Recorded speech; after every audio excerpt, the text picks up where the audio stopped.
Good early evening, everybody. Now it's time for a DVD update for today, April 12th, 2023.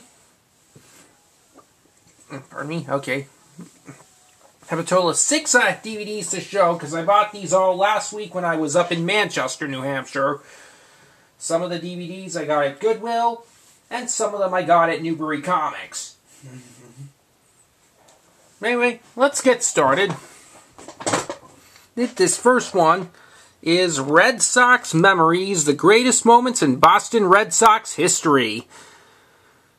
This is also especially for all you in the Red Sox group on Facebook. So, look at that.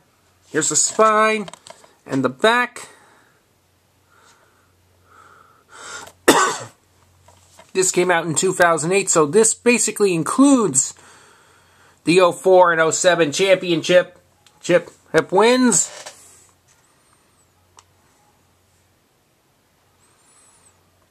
And there's a lot of bonus features, including Yaz's Baseball Hall of Fame speech highlights, Pedro at the 99 MLB All-Star Game performance. I mentioned that a couple of features on the late Ted Williams, aka Teddy Ball Game, and a Dick Raditz feature. Anyway, and here is the disc. You see even the numbers on there. 27 representing Carlton Fisk. Number 9, Ted Williams. Number 8, Carl Yastrzemski, aka Yaz. And of course, number 34, Big Papi, David Ortiz. So that's basically it with that.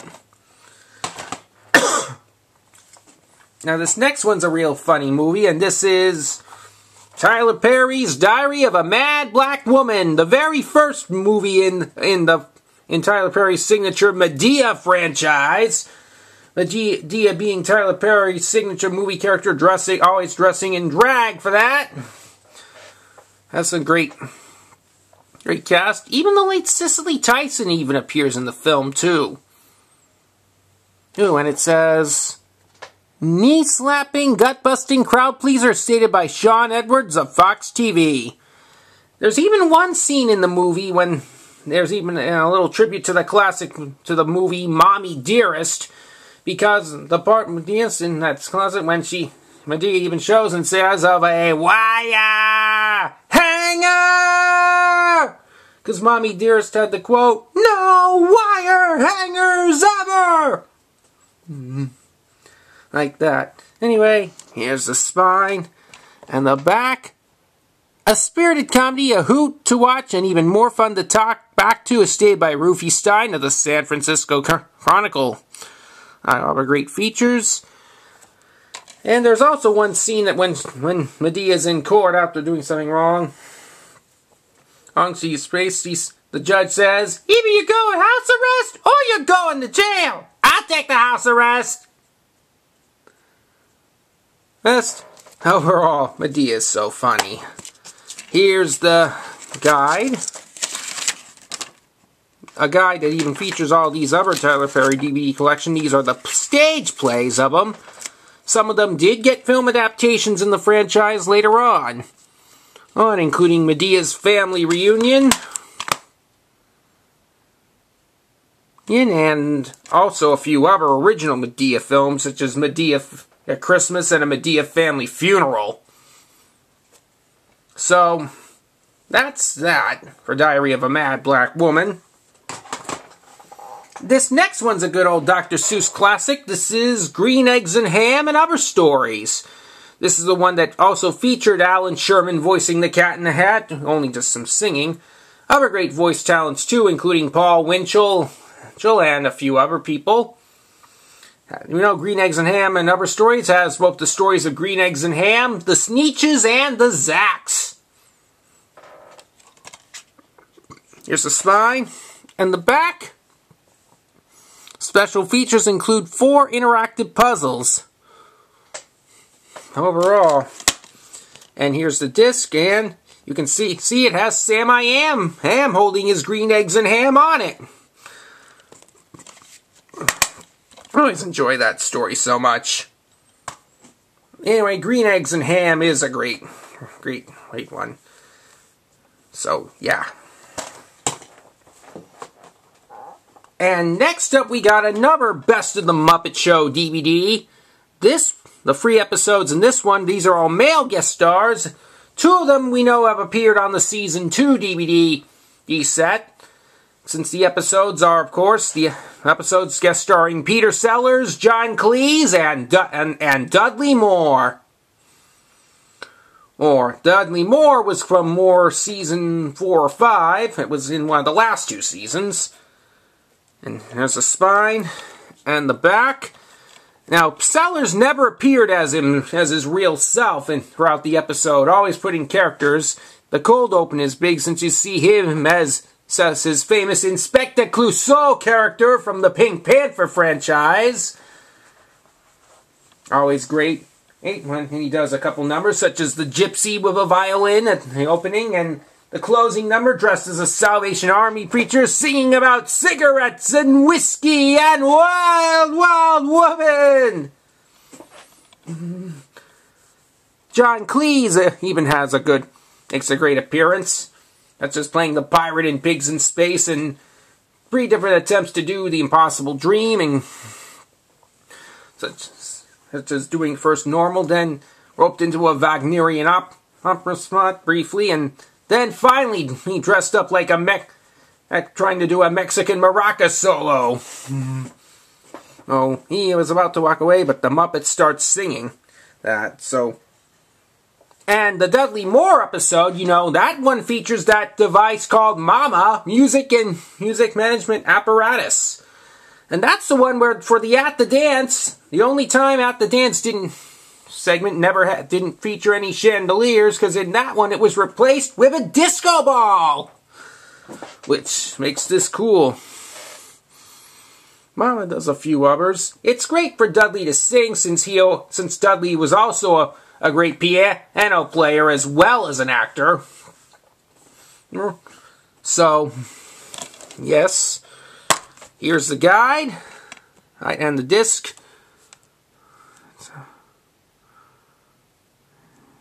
Yep.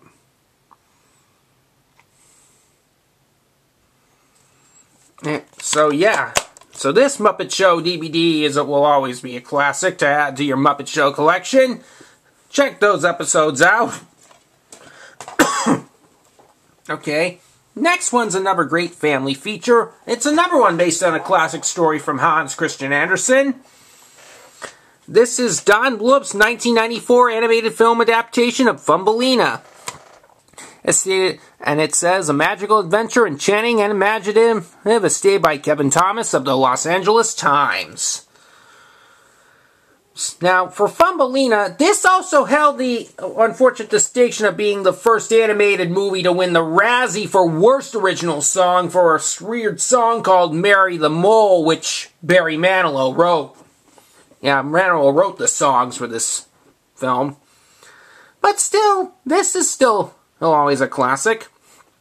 Tick for some others, because this would be the second Hans Christian Andersen story to have Jodie Benson voice the title character, as she voices Thumbelina in this film. Interestingly enough, Kenneth Mars also has a voice in that role too. That movie too.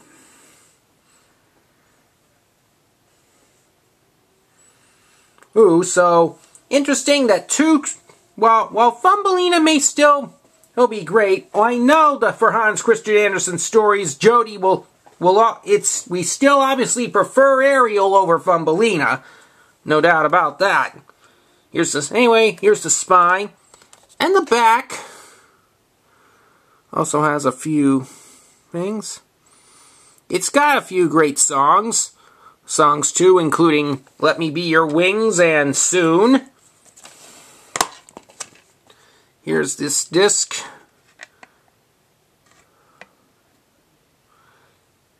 It's a double-sided disc. One side is widescreen, the other is full screen. So if you like this, Thumbelina will always be interesting. Okay, and the next two do I have here? Here, I hope, yeah, well, and I will say this if you're watching, Francis Bender, if you're watching this on Facebook right now, these next two are also for you. You, along with all the other people out there. Because next up we've got Scooby-Doo and the Legend of the Vampire from 2002. This would be the first Scooby-Doo, full-length Scooby-Doo movie to have Frank Welker voice Scooby, in addition to his long role as Fred. And in this one, Casey Kasem made his long-awaited return voicing Shaggy. For this, after the previous three movies prior to that had Scott Innes. This would be the first of two Scooby-Doo movies to use most of the original 69 cast, in addition to because it also was the first time since the 70s where Nicole Jaff returned to voice Velma, and of course having the late Heather North return to voice Daphne. Me too. Who? The Hex Girls even. It's the second Scooby-Doo movie to also have the Hex Girls as well. Oh, since they first appeared in The Witch's Ghost. Here's the spine and the back. An all-new Outback adventure. Also has a few audio commentary from Scooby-Doo, Shaggy, and Fred. So, commentary from Frank Welker and Casey Kasem. Some music videos, a Monster Factory challenge, and so on. Here's the disc. You can see Shaggy and his guitar and Scooby about to bang at the drums. And this isn't the only vampire movie that's got music at the end. Music in it. Because we also now got Scooby-Doo, Music of the Vampire. This, unlike this one we know having Matthew Lillard, Mindy Cohn, and Grey Delisle Griffin as their for that. First Scooby-Doo movie where the characters actually did sing. Although a different voice actress did Velma's singing voice because Mindy Cohn couldn't sing. They kind of used that for a few movies, but musical Scooby-Doo movies now no longer need Velma to have a separate singing voice, since Kate Micucci, we know, is also being a singer in that comedy duo Garfunkel and Oates.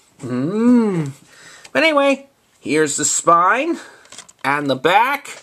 Grab some garlic, sharpen some steaks for an all-new Scooby-Doo musical mystery.